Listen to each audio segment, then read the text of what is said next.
You're not as smart as you think you are, and I can prove it in the next few minutes.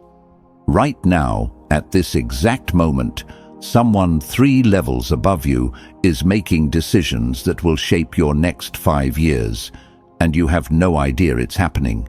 You think you're making choices. You think you're in control, but you're not. You're reacting, following patterns someone else programmed into you, playing a game where you don't even know the rules. And the worst part, you were trained to think this makes you intelligent. They gave you tests. You passed them. They gave you grades. You earned them. They told you that memorizing information and following instructions meant you were smart, and you believed it. But that's not intelligence. That's obedience wrapped in certificates. Real intelligence. It's something completely different. It's the ability to see what's actually happening while everyone else is distracted by what they're told to see. It's knowing when to move, when to stay still, and when to let someone else take the hit. It's understanding that the person who looks powerful isn't always the one with the power. Machiavelli figured this out 500 years ago. He watched kingdoms rise and fall, saw leaders praised one day and destroyed the next, and he realized something nobody wanted to admit. Morality doesn't determine outcomes. Understanding does. The world doesn't care if you're good. It cares if you're effective. There's a hierarchy to this, 10 levels, and most people die without ever moving past level 3. They spend their whole lives copying, reacting, performing, never once stopping to ask if any of it is real. You might be at level 1 right now and not know it. You might think you're at level 6 when you're actually at level 2. The gap between where you think you are and where you actually are. That's where all your problems come from. This video is going to make you uncomfortable, because I'm not here to make you feel smart. I'm here to show you where you actually stand, not where you want to be, not where you pretend to be, where you are right now, today, in the decisions you're making. Some of you will recognize yourself at the bottom and get defensive. Some will see yourself halfway up and realize you've been stuck there for years. And a few, maybe 1 or 2, watching this, will see yourself near the top and understand why everything feels so different for you. By the end of this, you'll know exactly which level controls your life. You'll know what's keeping you there, and you'll know what it costs to move up. But here's the thing, knowing doesn't change anything. Most people will watch this whole video, understand every word, and still stay exactly where they are, because moving up requires killing parts of yourself, and most people aren't willing to do that. Are you? I want you to drop this affirmation in the comments. I control reality. Let's find out where you stand. Level 1, the sleeper. Most people are here, and they have no clue.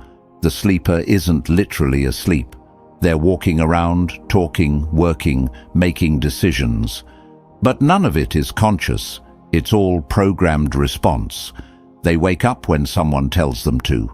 Eat what advertising tells them to eat. Think what media tells them to think. Fear what authority tells them to fear. And they never once ask who's doing the telling.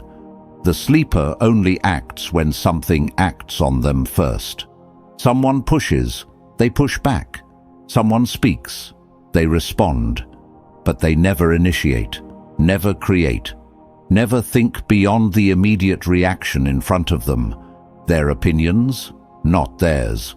Borrowed from whoever spoke loudest or most recently. Their beliefs, absorbed from family, friends, trending topics. Their direction in life, set by whoever happened to be pointing when they were looking for guidance.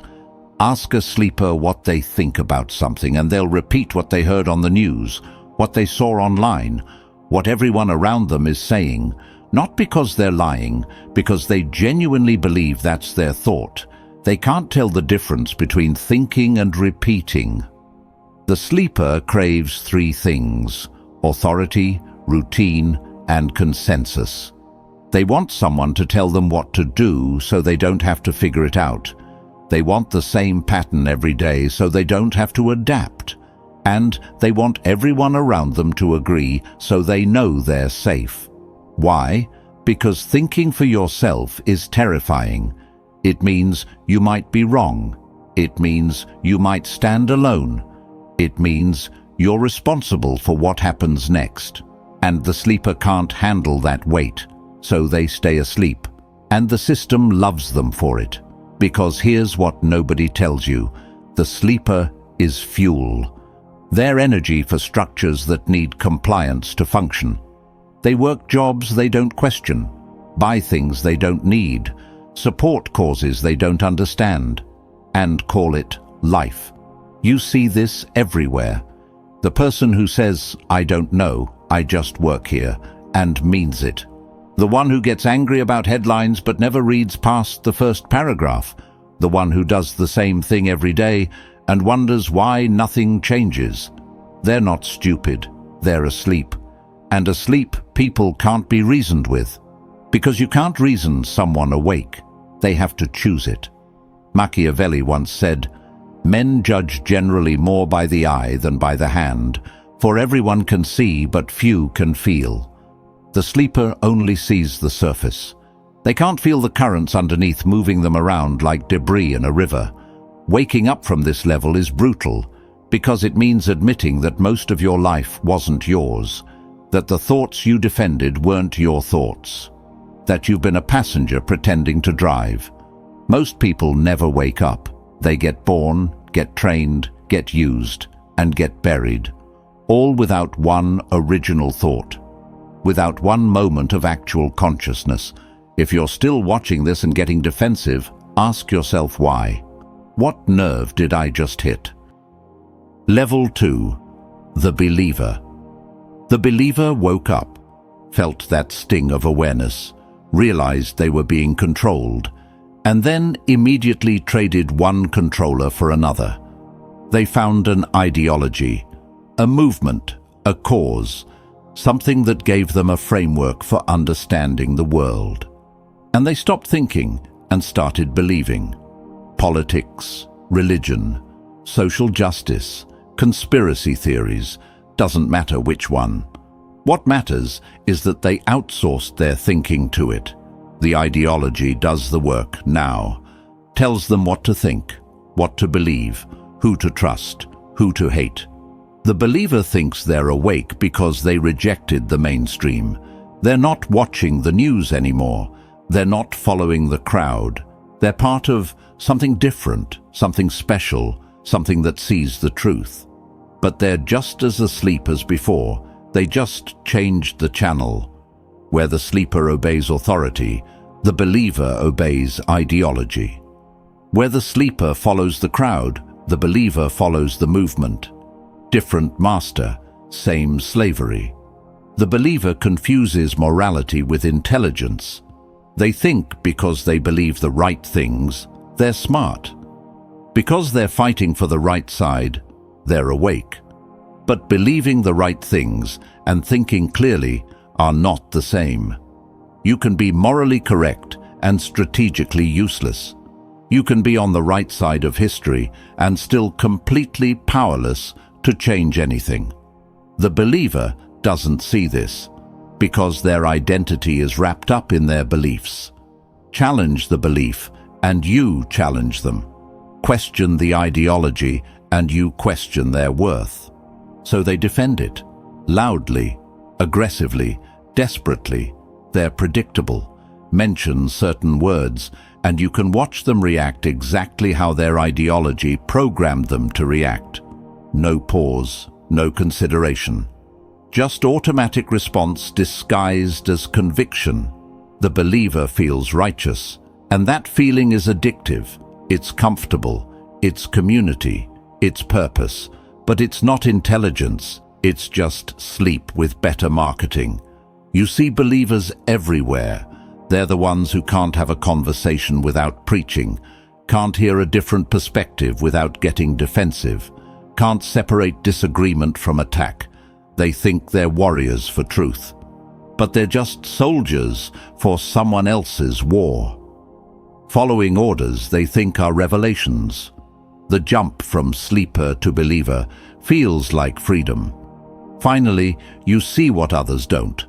Finally, you understand. Finally, you're part of something bigger. But you're not free. You're just wearing a different collar. Real intelligence doesn't stop at belief. It keeps questioning, keeps testing, keeps asking, what if I'm wrong, even about the things it holds most strongly. The believer can't do that, because doubt feels like betrayal, and betrayal feels like death. Level 3. The mimic. The mimic figured something out. Intelligence has value, not real intelligence. The appearance of it sounds smart, and people treat you differently. They listen more, respect more, give you opportunities they don't give others. So the mimic started collecting phrases, opinions, references, ideas, like tools in a box, and they learned when to pull each one out for maximum effect. The mimic performs intelligence. They're not trying to understand deeply. They're trying to look like they understand deeply. And in most spaces, that's enough. They use big words, obscure references, academic language, drop names of philosophers, books, studies. It sounds impressive, looks like substance, but it's hollow. Ask them to explain something in simple terms, and they struggle, because they never actually understood it. They just memorized how it sounds. The mimic thrives in environments that reward appearance over results. Social media is perfect for them. Post something that sounds deep, get validation, move on. No need to prove it, no need to apply it. Just perform and collect. They're chameleons. Change their opinions based on the room. Not consciously manipulating, just unconsciously adapting. They don't have a center, so they mirror whoever's in front of them. The dangerous thing about the mimic is they can fool people at higher levels. They've got the vocabulary down, the confidence, the delivery. Someone at level 1 or 2 can't tell the difference between a mimic and someone who actually knows. But results expose them, because when real pressure comes, when actual decisions need to be made, performance doesn't cut it. You need thinking, and the mimic doesn't have it. They've memorized answers but can't solve problems. They can debate positions they've heard but can't think through new ones. They know what smart people say, but not how smart people think. This level is packed with people who read summaries and act like they read books, who quote things they don't understand, who use complexity as camouflage for shallow thinking.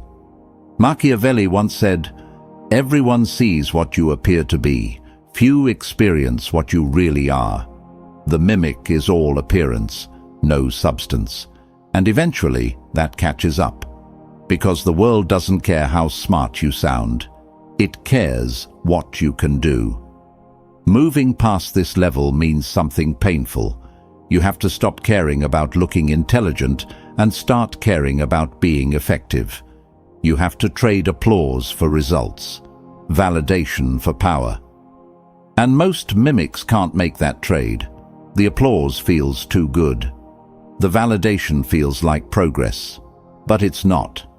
It's just noise that keeps you stuck. Level 4. The calculator. This is where everything shifts.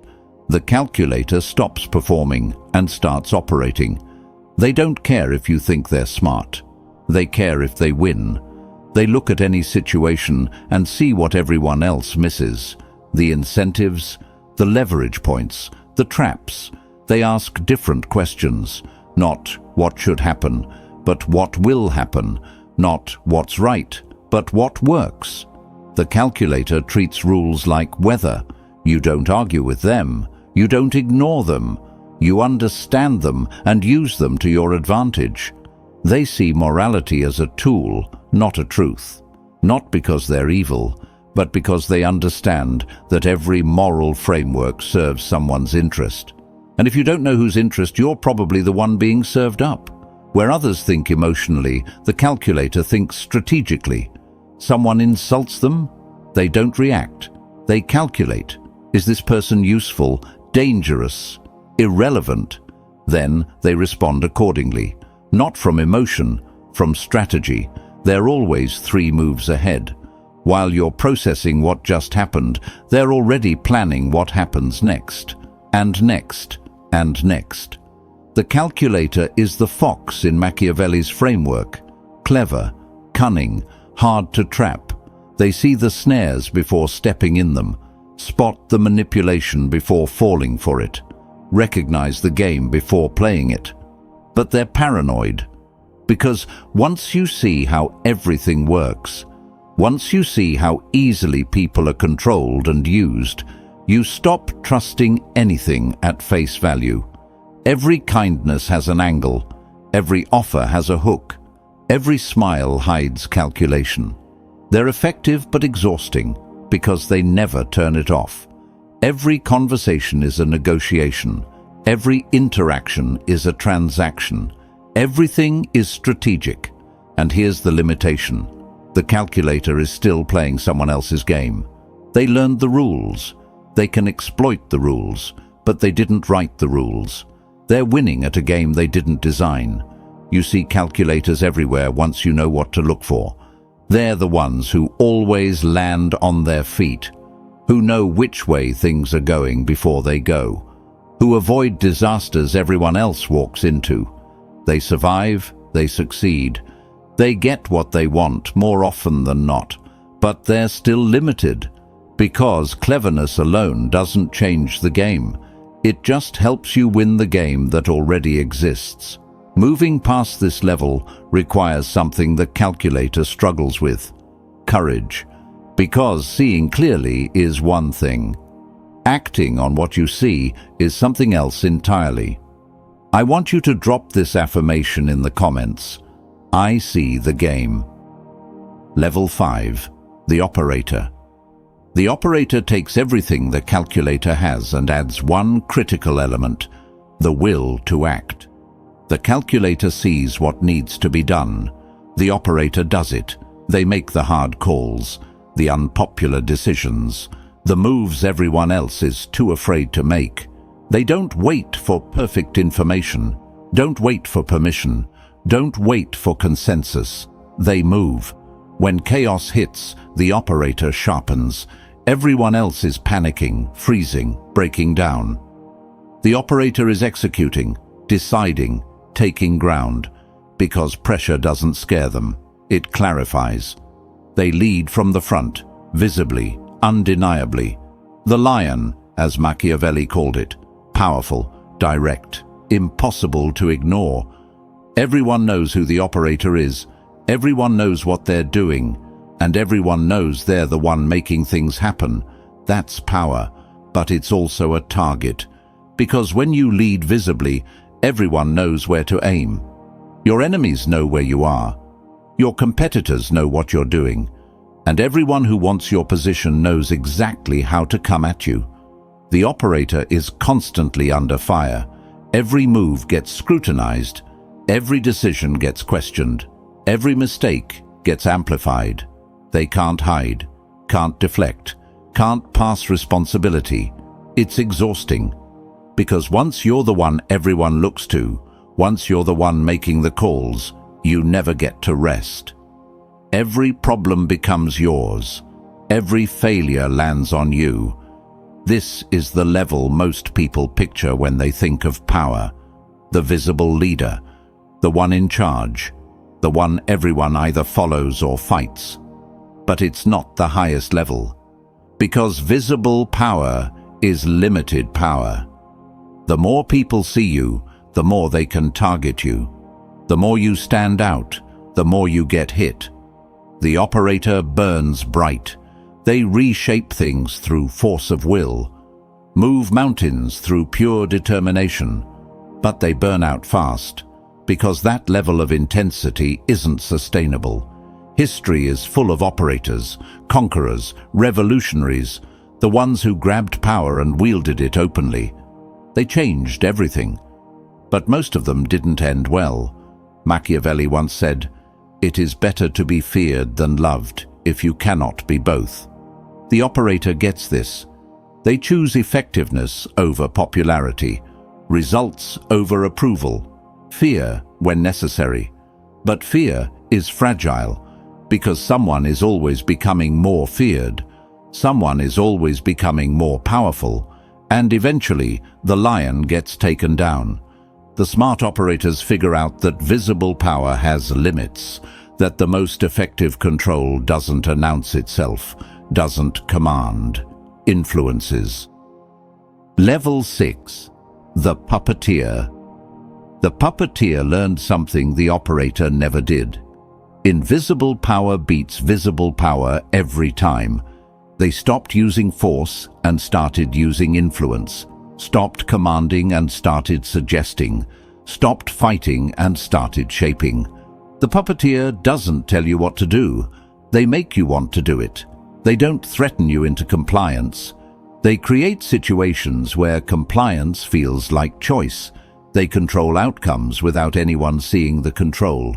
No fingerprints, no tracks, just results that somehow always go their way. The puppeteer shapes desire and fear, not through speeches or commands, but through subtle pressure, strategic information, and psychological manipulation. They know what you want, what you fear, and they use both to guide you exactly where they want you. They use people as extensions of their will. Every person in their orbit becomes a piece in play. Every relationship becomes leverage, not cruelly, just strategically. The puppeteer is a master psychologist. They read people instantly, know what buttons to push, what words to use, what timing to apply. They see your programming and use it against you without you ever knowing. But here's the cost. They lose themselves in the process. When you're always playing a role, always calculating how to be perceived, always wearing a mask, you forget what your real face looks like. The performance becomes permanent. The mask becomes the face. The puppeteer is powerful but hollow, surrounded by people but completely alone, because nobody knows the real them, and eventually they're not sure there is a real them anymore. This is the level of the spy, the advisor, the hidden hand, the one everyone suspects but nobody can prove. They operate in blind spots, in assumptions, in the space between what people think and what people do. You rarely see puppeteers. That's the point. They don't want credit. They want control. Let someone else take the spotlight while they pull the strings from the shadows. They're harder to fight than operators because you can't target what you can't see, can't resist what you don't know is controlling you. But they pay for that power with their identity, and eventually that becomes unbearable. Because what's the point of winning if you've forgotten who you are? Level 7. The architect. The architect stops playing the game entirely. They design it. They realized something profound. Fighting within the system is temporary. Building the system is permanent. The architect doesn't manipulate people, doesn't control individuals, doesn't even care about specific outcomes. They design the environment that determines what outcomes are possible. They create systems, frameworks, structures, rules.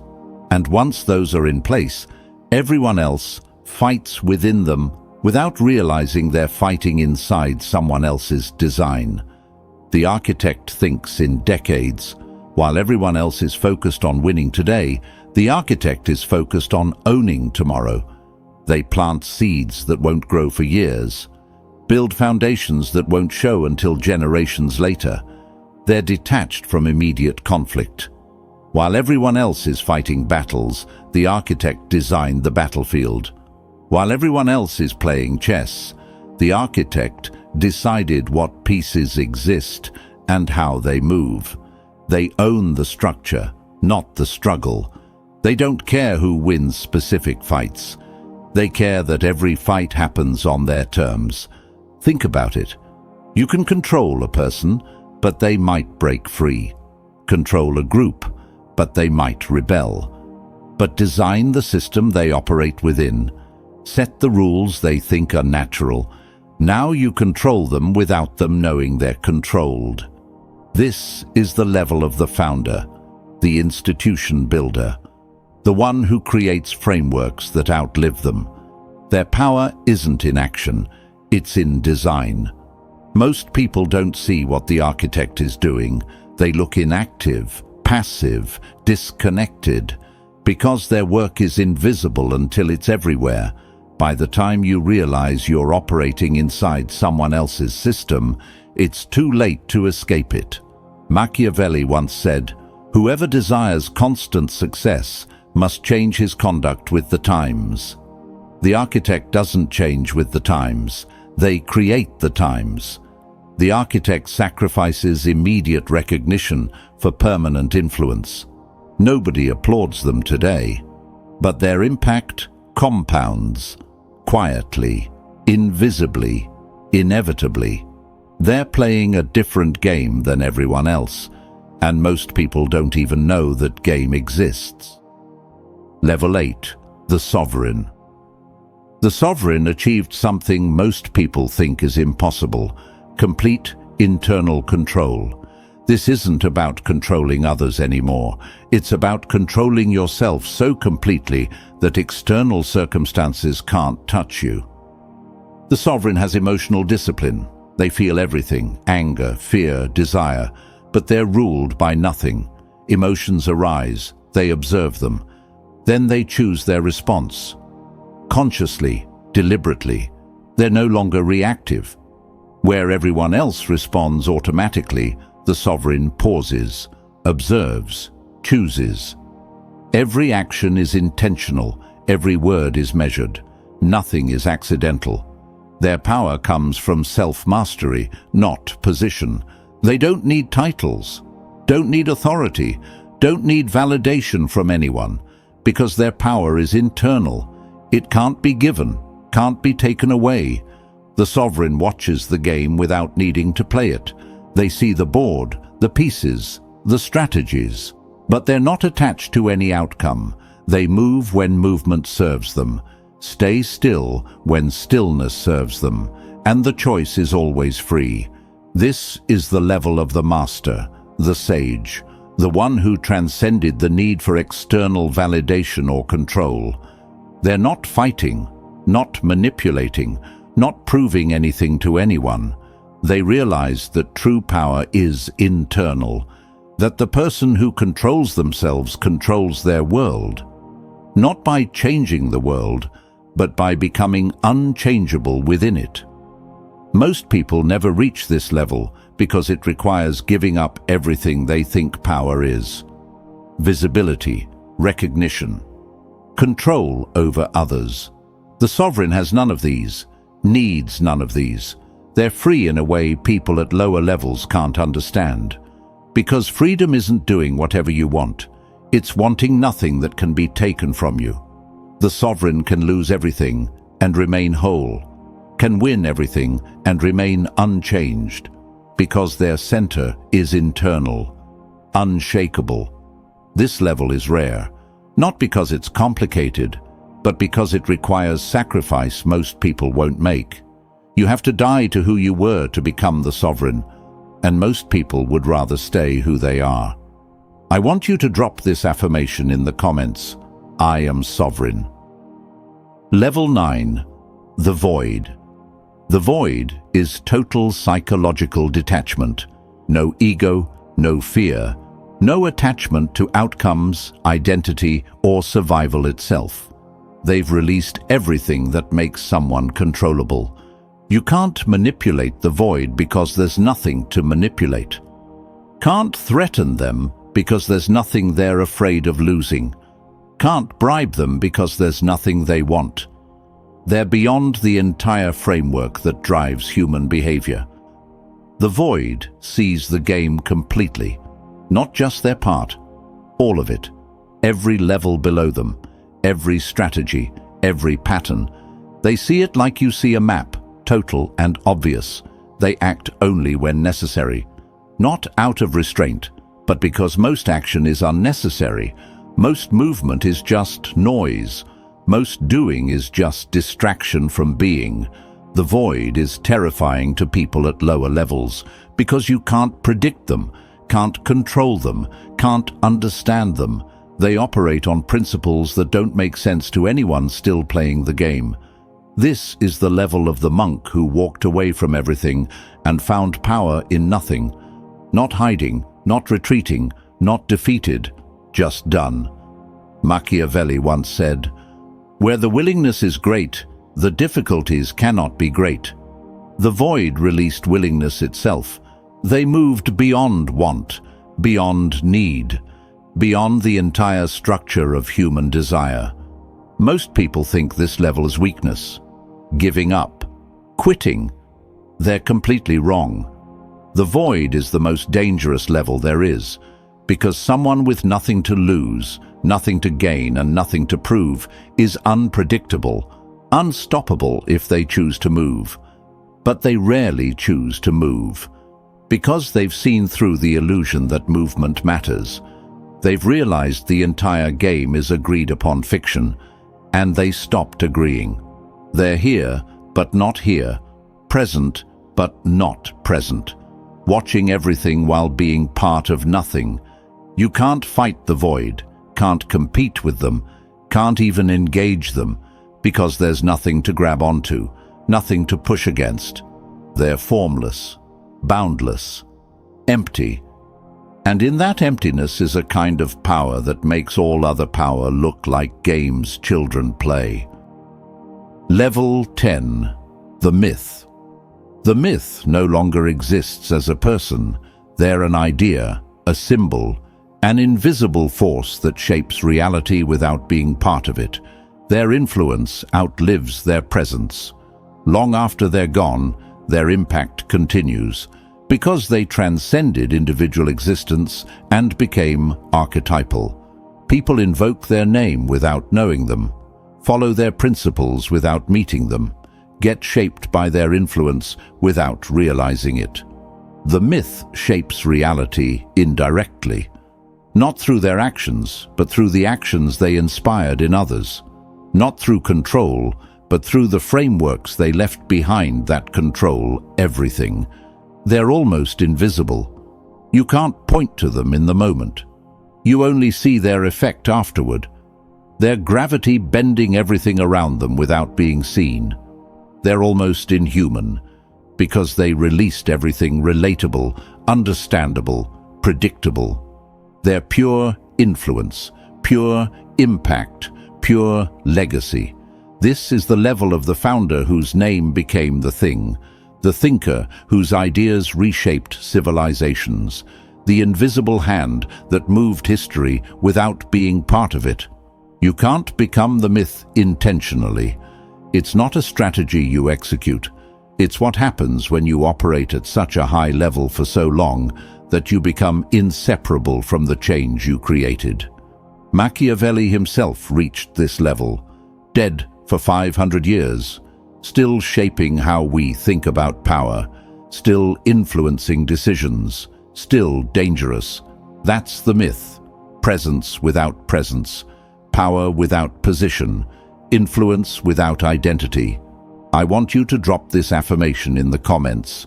I am inevitable. So where are you? Be honest, not where you want to be, not where you think you should be, where you actually are right now when pressure comes and nobody's watching. Most people never move past level 3.